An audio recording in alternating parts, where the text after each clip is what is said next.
Hi friends, అందరికీ నమస్కారము. మా ఇంటి గార్డెన్ పైన చూడ చిన్న చామంతులు ఎంత బాగా ట్రబ్బులు వేసినాం ఫ్రెండ్స్. చూడండి ఇంత బాగా చిన్న చామంతి ఇంత బాగా వస్తుంది. చిన్న మా ఇంటి పైన వేసుకొని ఉండేది ఇది. చూడండి గులాబీలు, రేసంకాయలు,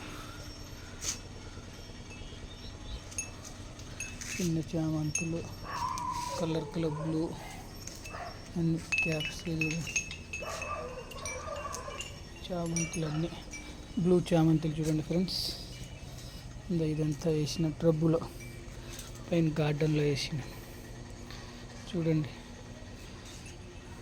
మీరు స్థలం ఉంటే పైన టబ్బులో వేసుకోండి. ఈ వీడియో నచ్చిన షేర్ అండ్ లైక్ చేసి మర్చిపోయి.